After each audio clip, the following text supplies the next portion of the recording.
네. 본문의 말씀을 중심으로 회복이 시작되면이라는 제목으로 말씀의 은혜를 함께 나누겠습니다. 많이 더우시죠? 요즘에 많이 더우시니까 우리 앞뒤로 좌우로 한번 이렇게 인사하실까요? 좀 기니까 길 수 있거든요. 옆에 계신 분과 잘 따라하셔야 됩니다. 날씨가 더운데 이 날씨보다 더 뜨겁게 사랑합시다. 이렇게 인사하시기 바랍니다.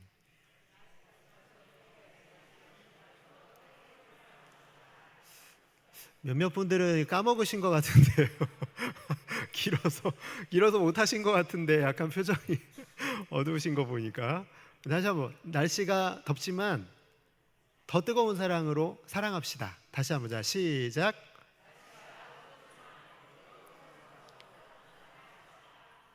이번에는 나는 아니야. 나는 잘하고 있어. 굉장히 큰 목소리로 해주셔서 감사합니다. 제 참 예전에 언제인지 기억은 잘 나지 않지만 굉장히 저에게 성경은 아니지만 예화 하나가 이제 마음에 깊게 남아서요. 한번 찾아봤는데 이게 있더라고요. 어떤 예화냐면 어떤 남자가 알코올 중독이 된 거예요. 그래서 이제 술 없이는 살 수 없는 이런 남자. 얼마나 그 가정이 힘들겠어요. 이 알코올에 늘 찌들어서 술에 의지해서 세상을 살아가니까 그 사람의 아내도 너무너무 힘든 삶을 살아갔겠죠. 근데 당연히 가정이 평안할 리도 없었을 테고요. 그런데 그런 상황 가운데서 어느 날 어떤 사람이 그의 이 알코올 중독된 남편의 그 아내에게 성경책을 전해준 거예요. 이 아내가 성경을 읽어보고요. 그때부터 예수를 믿게 됐습니다. 아내는 이제 성경을 통해 많은 위로를 받았기 때문에 그 성경책을 항상 옆에 끼고 보물처럼 여기면서 위로를 받고 살아왔는데 항상 남편은 술에 취해 들어오면은 이 아내의 신앙을 비웃는 거예요. 그리고 어느 날은 너무 만취된 상태로 들어와서 또 술주정을 부리는데 어떻게 하냐면 아내의 손에서 성경책을 빼앗아서 그냥 난로에 던져버립니다. 그러면서 하는 말이 야, 네가 그렇게 소중하게 생각하는 이 성경이 어떻게 되는지 한번 보자. 그러면서 성경을 난로에 던져버렸는데 그 다음날 이제 그 다 타버린 죄를 치우는데 타지 않은 성경책이 몇 장이 이렇게 있는 거예요. 근데 그걸 이렇게 무심코 들어서 읽었는데 거기에 어떤 말씀이 있냐면 마태복음 24장 35절 말씀입니다. 뭐냐면 천지는 없어지려니와 나의 말은 없어지지 아니하리라. 아멘이십니까 여러분? 네. 하나님의 말씀이 사라지지 않았던 거예요. 이 말씀을 딱 발견하는 순간 이 남자는 머리부터 발끝까지 전기에 감전된 것 같은 충격을 받았습니다. 성령께서 그의 경험을 통해서 그를 만져주시고 회복시켜 주셔서요. 이 가정이 아름다운 믿음의 가정으로 회복되었다라는 이 간증 그리고 이 예화를 제가 참 큰 은혜를 받았던 것을 기억합니다. 히브리서 4장 12절의 말씀 여러분 아시죠? 같이 한번 읽어볼까요? 자, 시작. 하나님의 말씀은 살았고 운동력이 있어 좌우의 날선 어떤 검보다도 예리하여 혼과 영과 및 관절과 골수를 찔러 쪼개기까지 하며 또 마음의 생각과 뜻을 감찰하나니. 아멘. 여러분 이처럼 하나님의 말씀은 힘이 있습니다. 하나님의 말씀은 영향력이 있습니다. 하나님의 말씀은 사람을 변화시키는 능력과 힘이 있다는 것을요 히브리서 4장 12절은 우리에게 가르쳐주고 있습니다.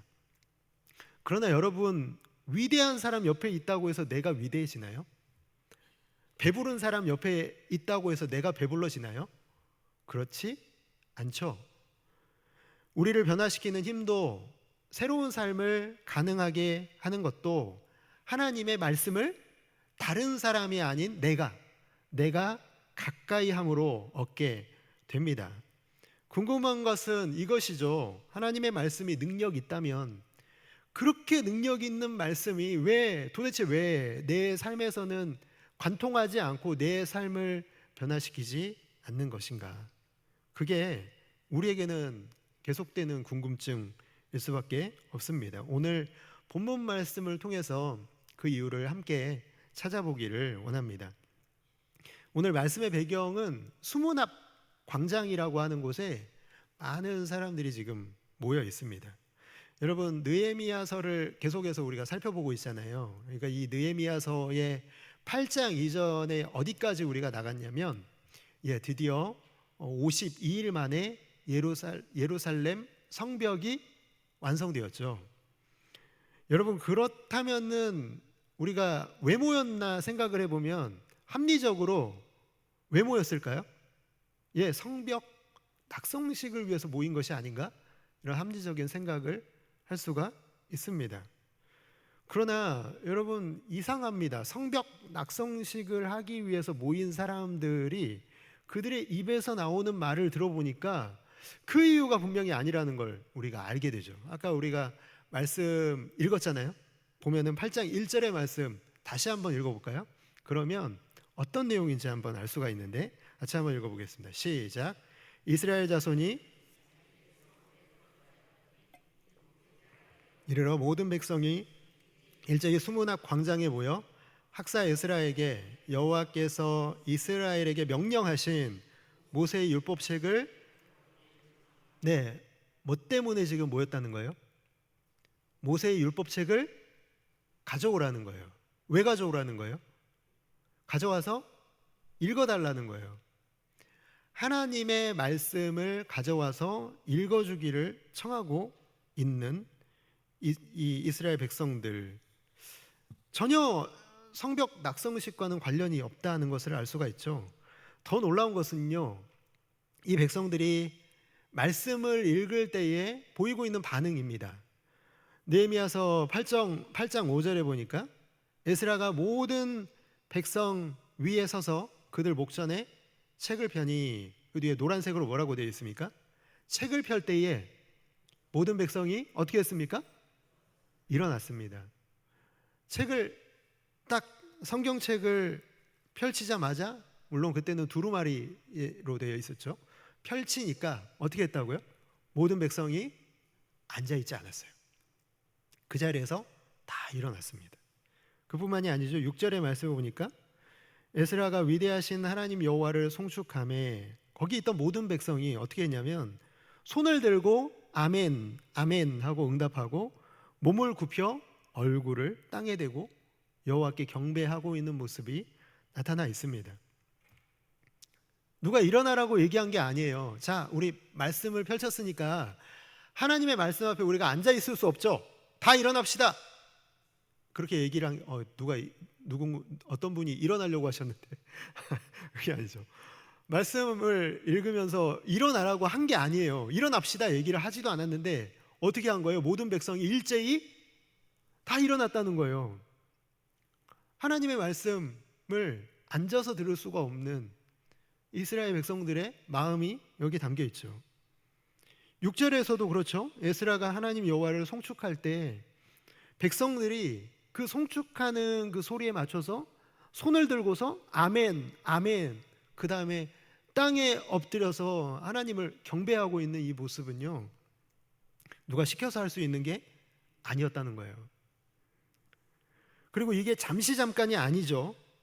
말씀에 얼마나 집중했는지를 알려주는 구절이 8장 3절인데 뭐라고 되어 있냐면 수문 앞 광장에서 새벽부터 정오까지, 그러니까 새벽을 몇 시를 새벽으로 할까요? 우리 새벽 예배를 5시에 드리잖아요. 그러면은 몇 시까지?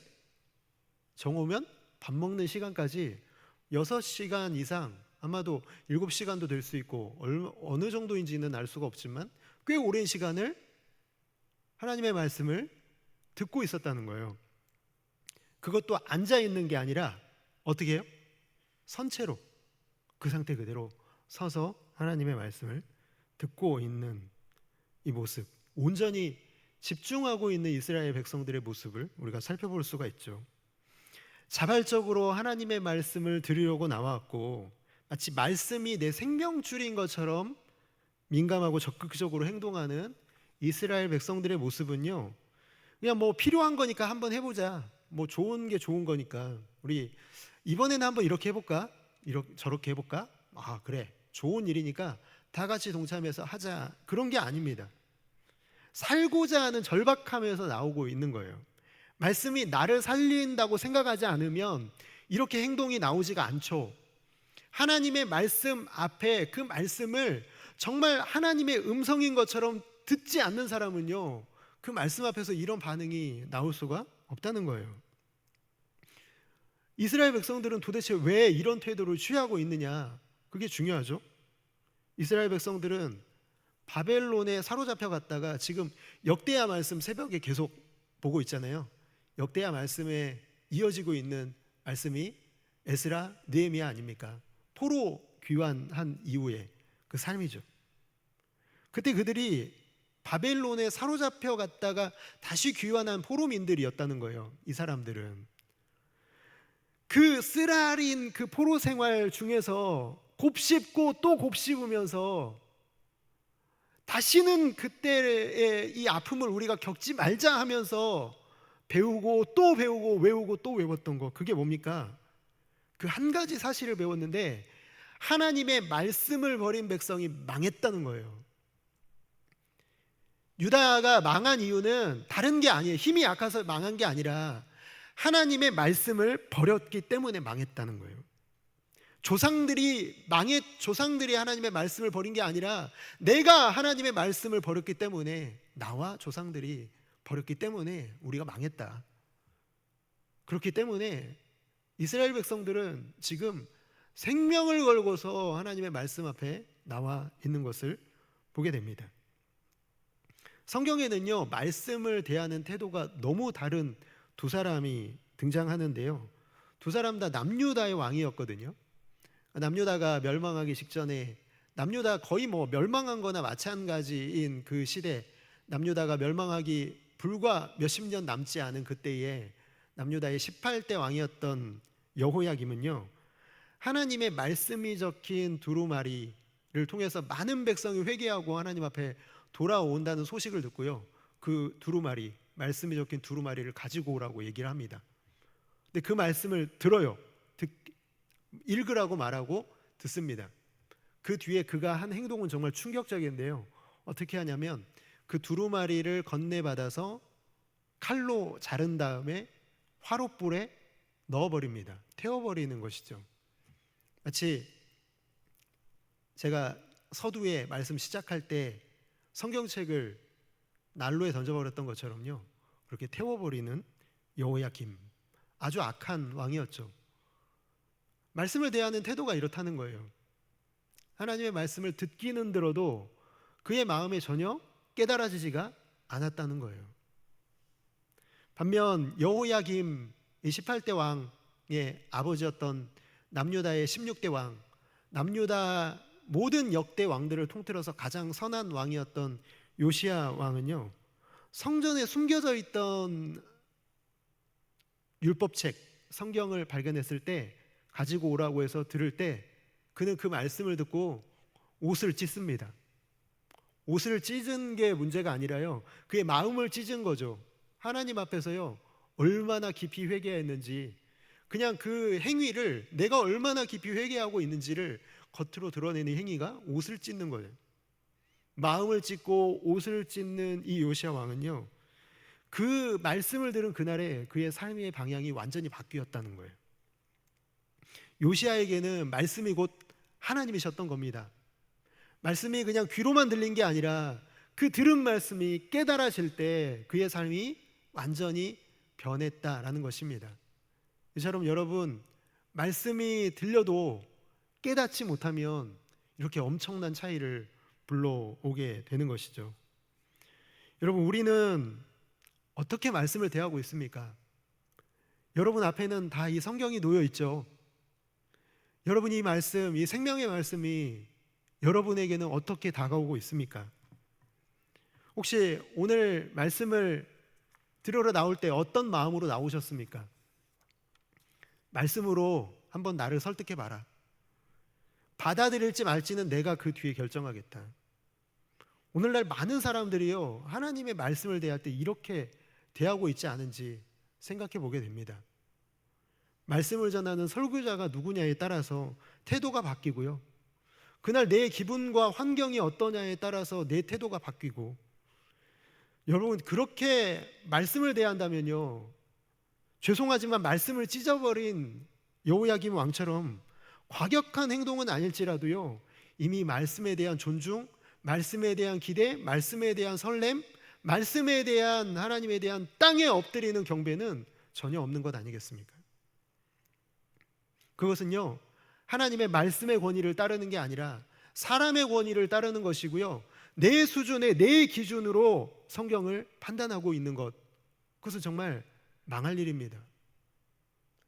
너무나 두려워해야 될 일이라는 것이죠. 말씀을 들어도 아무 변화가 없는 이유는, 그런데 말씀을 듣고 변화되는 이유는 말씀을 깨달았기 때문에 그렇습니다. 그건 지식이 있어서 깨닫는 게 아니라요, 그것은 사랑하는 성도 여러분, 성령의 역사이신 줄을 믿으시기 바랍니다. 말씀을 듣고 깨닫는 것, 그것은요, 내 지식이 있어서 내 경험이 있어서 내가 잘나서가 아니라요, 성령께서 우리의 마음을 만져주시고 변화시켜주시는, 우리가 막을 수 없는 능력의 역사라는 것입니다.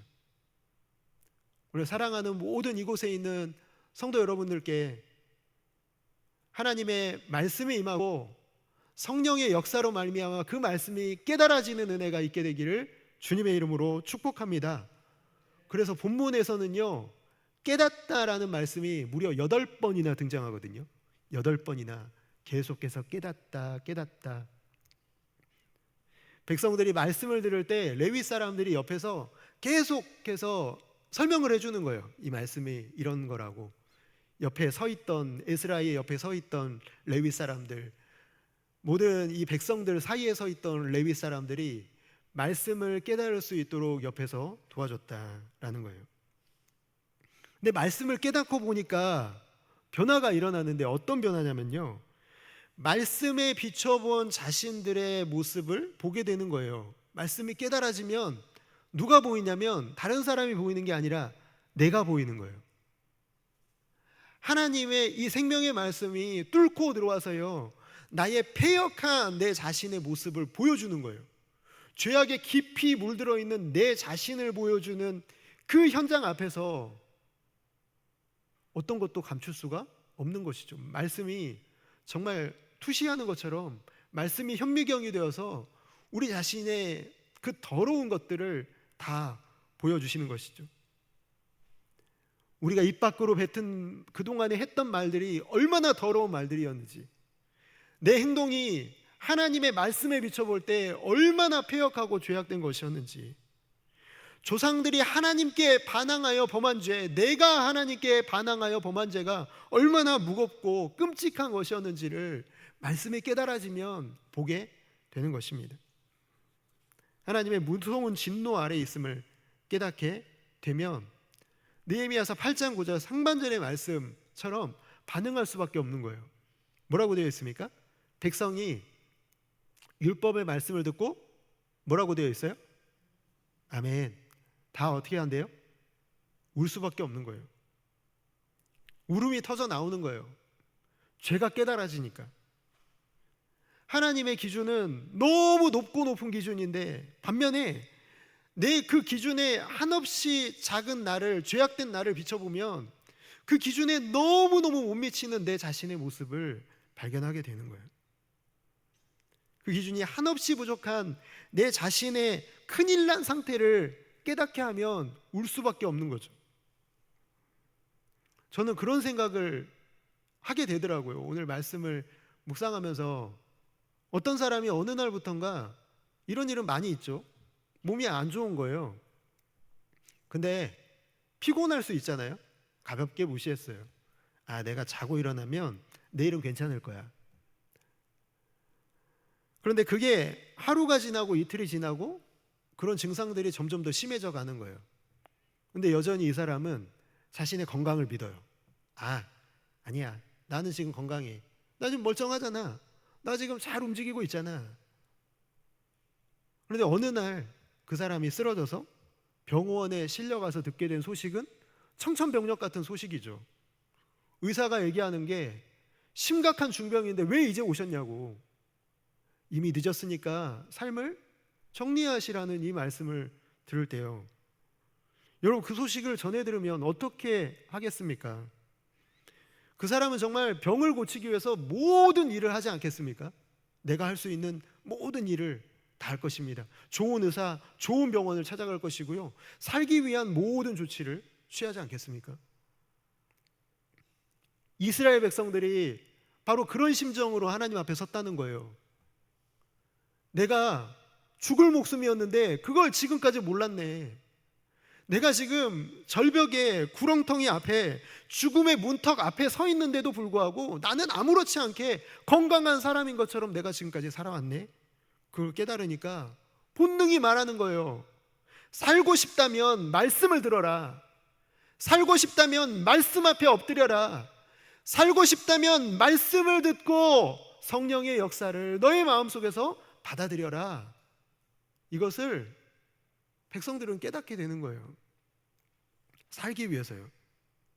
말씀 한 구절 한 구절이 암송될 때마다, 읽혀질 때마다 그 말씀에 초집중해서요, 움직이지 않고 그 말씀 한 절이라도 놓칠까봐 귀를 기울여서 말씀을 듣고 묵상하고 깨닫고, 듣고 묵상하고 깨달으면서 하나님의 이 말씀이 나를 죽이는 말씀이 아니라 나를 살리는 말씀이라는 것을 깨닫게 되니까요. 마음속에 이 생명의 말씀이 깨달아지니까, 죄를 깨닫게 하니까 하나님께 살려달라고 울부짖는 것이죠. 사랑하는 성도 여러분, 지금까지 나름 잘 살아왔다고 자부하는 게 무슨 소용입니까? 지금까지 내가 나름 잘 믿고 있었다고 자부하는 게 아무 소용없는 거 아니겠습니까? 내 기준이 아니라 누구의 기준이기 때문이에요? 하나님의 기준이기 때문에 우리가 하나님 앞에서 우리가 자랑할 수 있는 어떤 것을 꺼내놓아도 그 기준에는 한없이 미치지 못하는 수준이기 때문에 하나님 앞에 엎드려서 울부짖을 수밖에 없는 거죠. 내 수준, 내 기준에서만 바라봤던 게 아니라 내가 바라보니까 하나님의 그 기준은 너무 높아서 내가 도저히 도달할 수 없는 그 절망감 앞에서요, 할 수 있는 일은 울부짖는 일 외에는 없었다는 거예요. 누군가 이렇게 말할지도 모르겠습니다. 운다고 뭐 해결되나? 그러나 말씀 앞에 서서 통회하는 울음은, 그 절망감은 사실 복된 일입니다. 왜냐하면 생명의 말씀을 가까이 함이 복이기 때문에 그래요. 생명의 말씀이 하나님이시잖아요. 하나님의 음성을 가까이 함이 내게 복이라. 여러분 믿으시면 아멘 하시기 바랍니다. 하나님의 말씀을 가까이 한 사람이기 때문에 복된 사람인 거예요. 하나님의 말씀이 내 귀에 들리고 깨달아지고 통회하게 되면 그 사람은 진정으로 복된 사람인 줄을 믿습니다. 이곳에 계신 모든 성도님들도 하나님의 말씀이 들릴 때마다 깨달아지는 은혜가 있기를 주님의 이름으로 축복합니다. 그게 우리에게 복이에요. 진짜 놀라운 복입니다. 말씀이 들려도 깨달아지지 않아서 말씀을 그냥 방치하고 말씀 앞에 회개도 없고 말씀 앞에서 울림도 없고 깨어짐도 없는 그런 사람은 정말 불쌍하고 안 된 사람이죠. 중병이 들었는지도 모르고 여전히 죽어가고 있기 때문에 그렇습니다. 살기 위해서는 하나님을 붙들어야 되는데 하나님을 붙들 힘이 없는 거예요. 하나님을 붙들기 위해서 주님 앞에서 어떤 노력도 하지 않는 것이죠. 말씀을 가까이 할 때 느끼는 그 절망감이 생명의 주이신 예수 그리스도의 십자가 앞으로 우리를 데려갑니다. 지금까지 나를 참아주시고 기다려주시고 나를 위해서 멸시와 천대를 받으신 그 예수님을 온전히 만날 수 있는 곳은 십자가밖에 없기 때문에 그렇습니다. 그곳에서 내가 할 수 있는 일이라고는 내 자랑이 아니라 내 의가 아니라 오직 예수 그리스도의 의, 예수 그리스도의 은혜밖에는 의지할 것이 없기 때문에 감격하고 우는 일밖에는 할 수가 없죠. 나에게서는 아무 희망도 없으니까 오직 은혜가 필요하니까 말씀이 깨달아지면 울게 되는 것입니다. 말씀을 깨닫고 울면서 회개하는 백성들에게 지도자들이 얘기하거든요.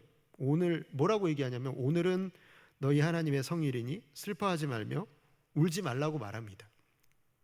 느헤미야서 8장 9절 10절 말씀 같이 한번 읽어볼까요? 자, 시작. 백성이 율법의 말씀을 듣고 다 우는지라.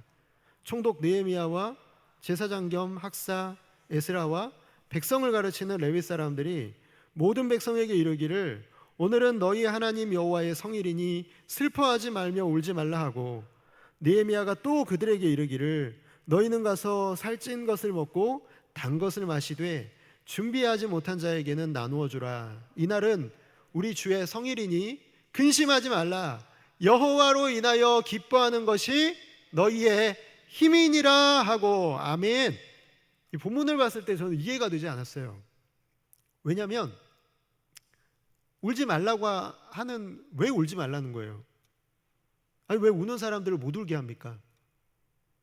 근데 가만히 생각해 보니까 그게 맞더라고요.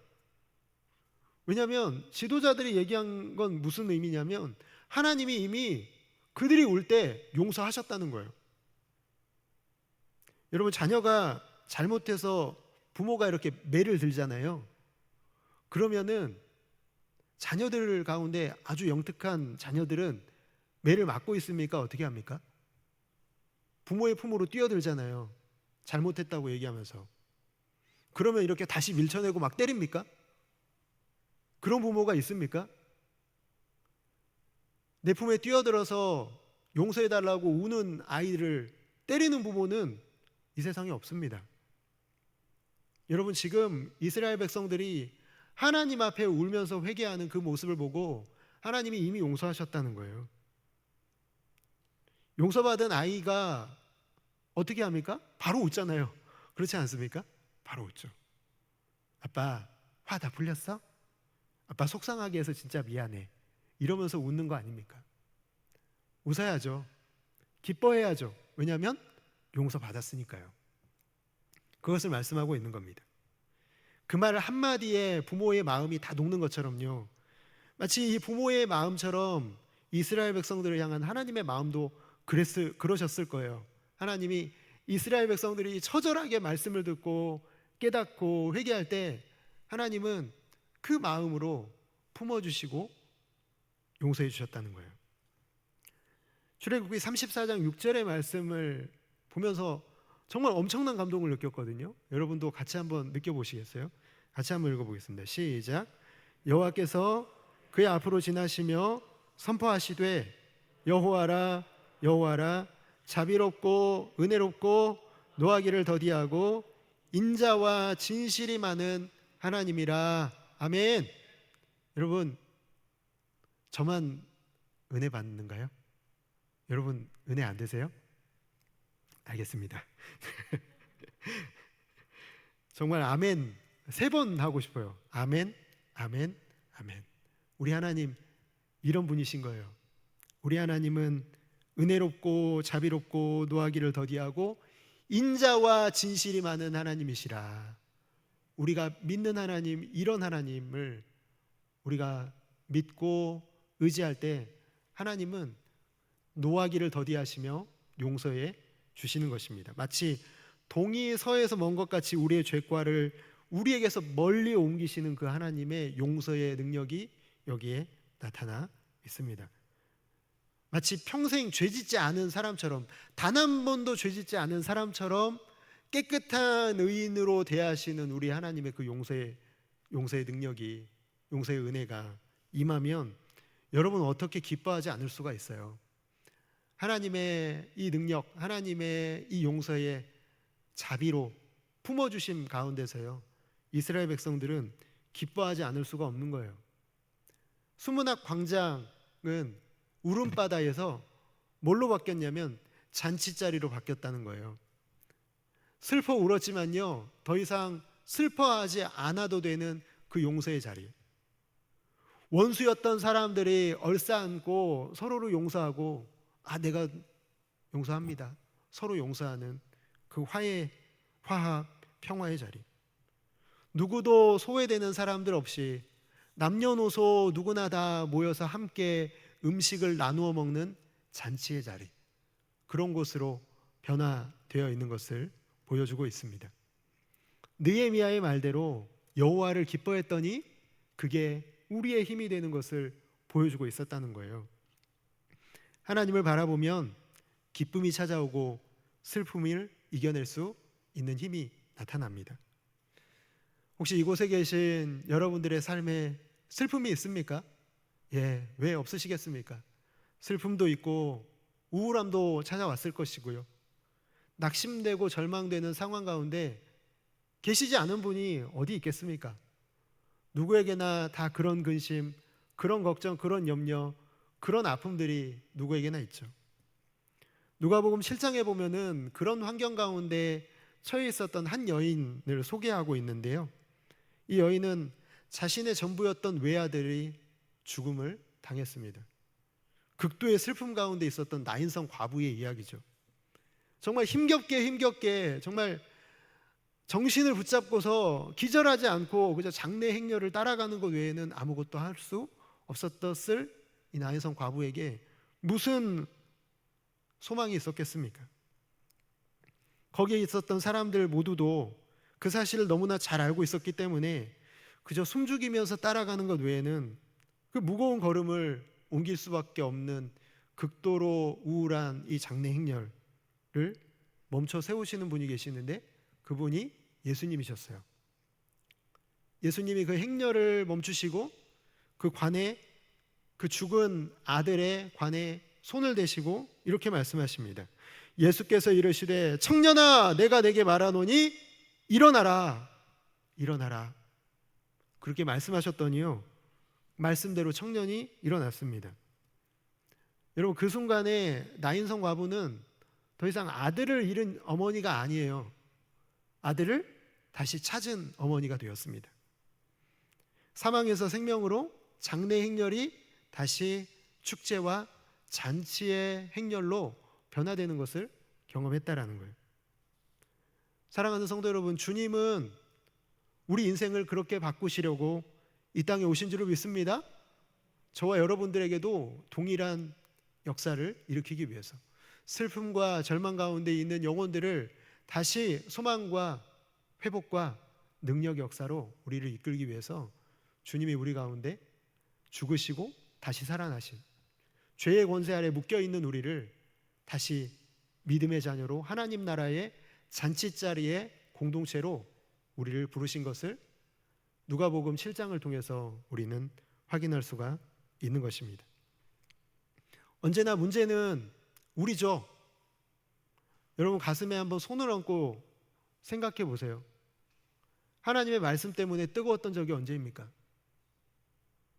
하나님의 말씀이 여러분의 가슴을 콩닥콩닥거리게 하고, 하나님의 말씀 때문에 내 마음이 찢어지고, 하나님의 말씀 때문에 울고, 하나님의 말씀 때문에 기뻐하고 웃고, 지금도 그러십니까?